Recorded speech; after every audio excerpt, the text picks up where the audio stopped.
인도에서의 살이라고 하는 개념은 구슬이라고 생각하시면 안 돼요. 인도의 살이 개념은 세 가지가 나와요. 세 가지가. 부처님 몸 전체, 성자의 몸 전체가 살이에요. 그러니까 머리카락, 손톱 이런 것도 살이야. 자, 오늘 부처님의 생애 127쪽에 나오는 불교 최초의 불탑. 그래서 탑이라고 하는 게 언뜻 사람들이 생각할 때는 부처님 돌아가시고 나서 사리가 있어야, 화장을 해야, 불교에서 화장을 답이라고 합니다. 화장을 답이라고 들어봤죠? 답이 답이라고 하는 거거든요. 그래서 화장을 해야 사리가 나오는 거 아닙니까? 라고 생각을 하는데 사리의 개념이 다릅니다. 지난번에도 며칠 전에 우리가 그 건봉사를 갔었잖아요. 건봉사를 가니까 거기 치아살이에요. 거기는 치아살이, 치아살이. 거기 12과가 있었다 하는데 실제로는 뭐 도둑 맞고 8과가 있었고, 그 8과 봤어요? 몇 개 있던가요? 이렇게 있었어요. 이렇게 해갖고 이렇게 뭐 이렇게 뭐 유리인지 뭔지 뭐 이렇게 씌워놨던데, 그렇게 해서 5과가 있고, 사리는 과라고도 하고 매라고도 부르고 립이라고도 불러. 그러니까 세는 단위들이 다 있어요. 옛날에 다 세는 단위들이 있어. 예전에 그런 것들은 뭔가 기준들이 있었을 거예요. 근데 저도 정확하게 잘 모르는. 그러니까 한 돈, 금은 한 돈, 바늘은 한 쌈, 마늘은 한 접, 뭐 이렇게 해갖고 세는 단위들이 좀씩 다르잖아. 위패는 일, 위, 귀신은 위라고 세는 거고, 다 그게 기준들이 있어. 사리는 과, 매, 립은 나달립자거든요. 그러니까 약간 쌀같이 생겼다. 그건 구슬사리를 두고 하는 얘기예요. 구슬사리 두고 하는 거예요. 네.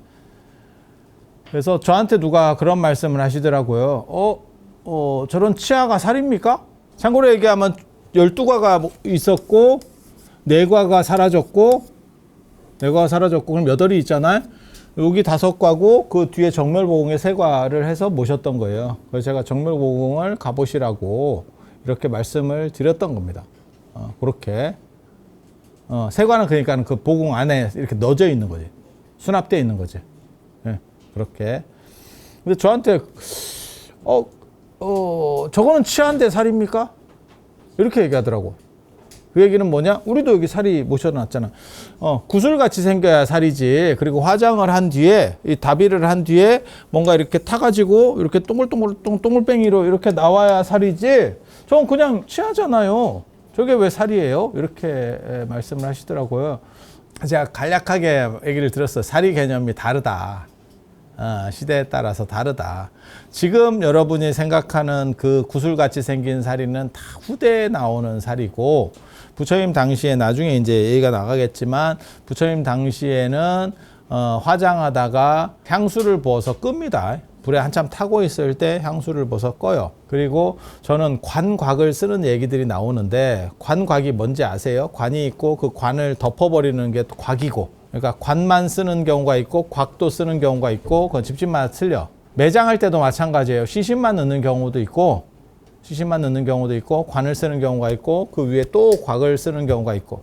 그거 이제 어떻게 보면 문화하고도 관련이 되는 거고 경제력하고도 관련이 되는 거예요. 문화하고 관련된다는 건 무슨 뜻이냐면, 시신이 빨리 썩기를 바라면 관곽을 안 쓰는 게 맞고, 잘 보존되기를 바라면 2중 3중으로.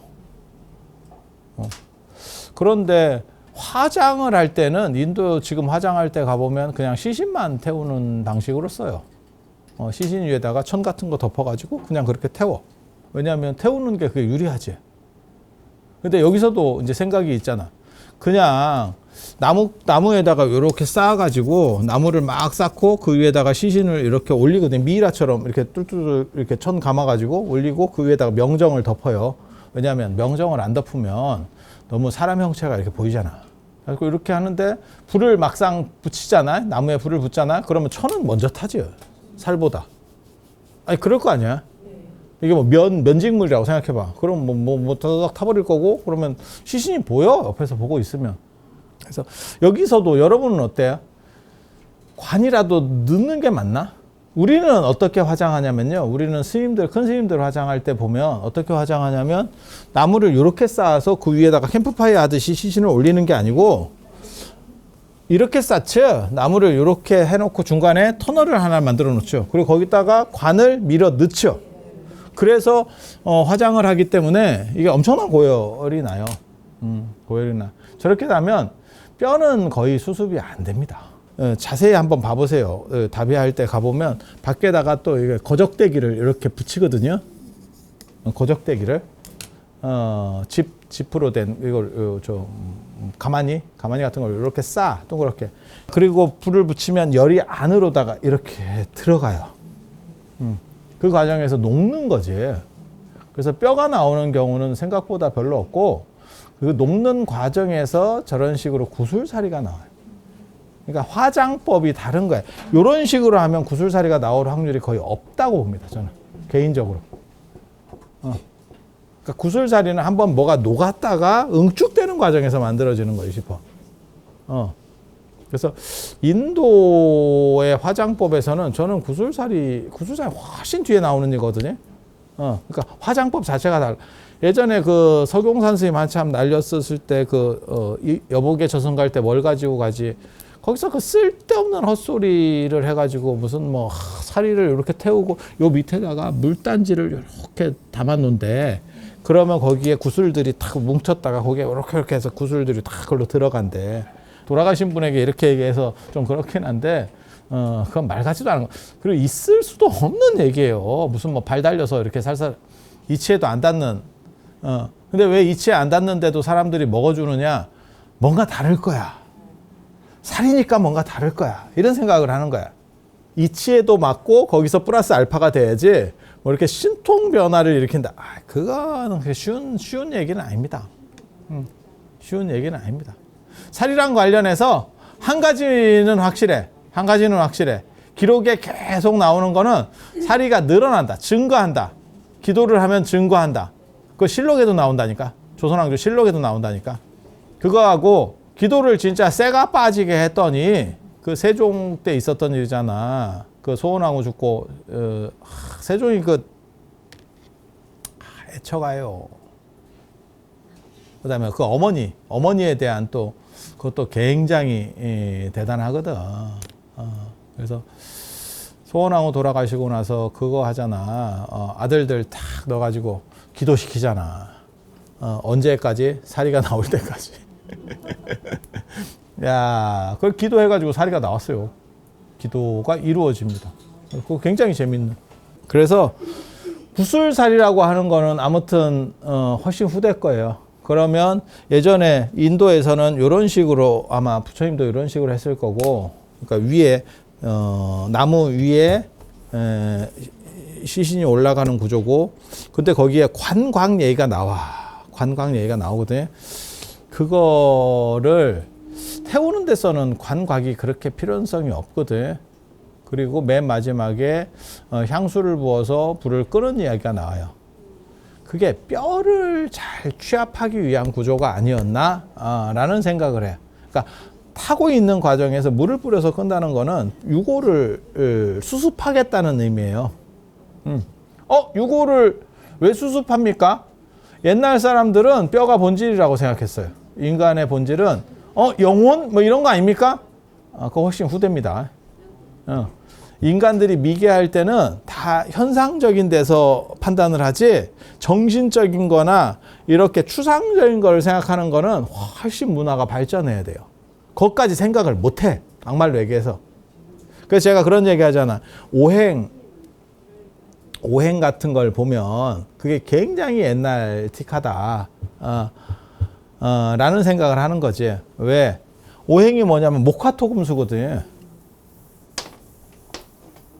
목화토금수.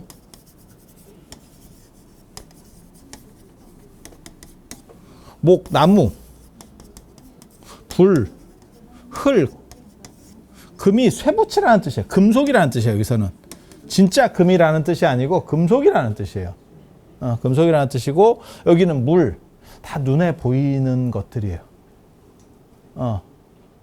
눈에 보이고 그 당시 사람들이 이렇게 목격했었던 것들. 요런 얘기 나오면 오래된 겁니다. 청동기 사회 정도면 생각할 수 있을 것 같은데, 예, 이런 정도가. 그래서 추상적 개념이 많이 나오면, 그거는 훨씬 후대라고 보면 돼요. 그러니까 신들도 뭐 없는 곳이 없고 뭐 이런 식으로 말하면 다 뒤에 거고 그냥 하늘에 산다고 생각했어. 생각해봐. 그냥 서유기만 생각해도 손오공이 구름을 타잖아. 구름을 타면 무슨 일이 벌어지는지 아세요? 몸이 처져. 그냥 미스트야, 미스트. 그래서 습지다고 허리 아파. 그런데 그냥 그거를 생각을 하는 거지. 그렇게 상상하는 거지. 구름이나 짙은 안개나 뭔 차이가 있어. 막말로 얘기해서. 똑같은 거지. 그래서 그렇게 생각하시면 돼요. 그래서 인도에서의 살이라고 하는 개념은 구슬이라고 생각하시면 안 돼요. 인도의 살이 개념은 세 가지가 나와요. 세 가지가. 부처님 몸 전체, 성자의 몸 전체가 살이에요. 전신이 살이야. 그러니까 머리카락, 손톱 이런 것도 살이야. 이해가 됩니까? 그런 것도 살이야. 살이 범주가 몸 전체가 살이야. 그리고 화장한 뒤에 뼈가 살입니다. 뼈를 추린다 그랬잖아. 뼈를 추린다.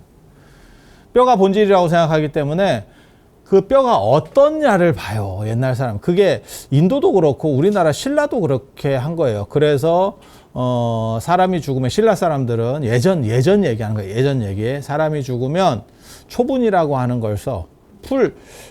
평상 같은 데다가 제가 전에 그래서 그 얘기 해드렸잖아. 옛날에 장례 장자를 보면 이게 풀초자거든요.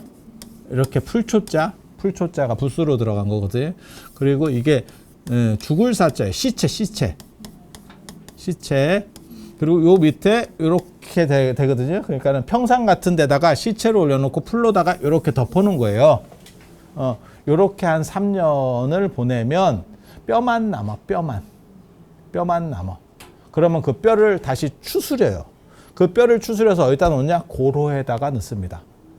박물관이나 이런 데 가면 고로라고 돼 있어. 뼈 담는 항아리. 그래서 그 뼈만 딱 추스려서 거기다가 넣고 이게 매납하는 거예요. 그리고 그 과정에서 좋은 뼈, 나쁜 뼈가 갈라져. 그러면 뭐 진골, 성골, 뭐 이런 이야기는 성골은 좀 개념이 달라요. 사실은 성골은 진평한계를 성골이라고 하는 거거든요. 뭐 그렇다 치고 그래서 그런 뼈에 대한 이야기들이 나오는 거고 그게 골품제입니다. 골제하고 품제예요. 진짜 대단한 뼈를 가졌느냐가 기본인 거고 그 사람들은 성스러운 사람들, 어떻게 보면 대단한 사람들, 그 다음에 품이라고 하는 거는 품계지. 그래서 육두품, 오두품, 사두품 이렇게 그 위에는 진골, 그리고 그 진골에서 특화되는 게 성골 이렇게 올라가는 거예요. 뭐 그렇다 치고 부모 은중경에도 이게 나오지. 부처님이 뼈 같은 걸 이렇게 딱 보고 거기서부터 이제 이야기가 스토리가 나가잖아. 그 인도 문화와 관련된 걸 거예요. 부모 은중경이 중국에서 편집은 됐을 거야. 그런데 그 원판의 원소스의 상당 부분은 인도적인 부분이 있어요. 네가 그걸 어떻게 하느냐? 인도효의 가장 큰 특징은 어머니에 대한 효를 강조한다. 중국 효문화의 효라고 하는 거는 다 있어. 그 강도가 세냐 안 세냐 뿐인 거지. 맹자식으로 말하면 지부모하고 남의 부분을 구분 못하는 놈이 그게 사람이냐? 라고 얘기한다고 맹자가. 아니 맞잖아.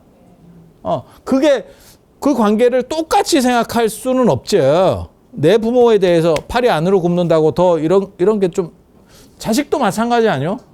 네 자식이나 내 자식이나 다 똑같아요.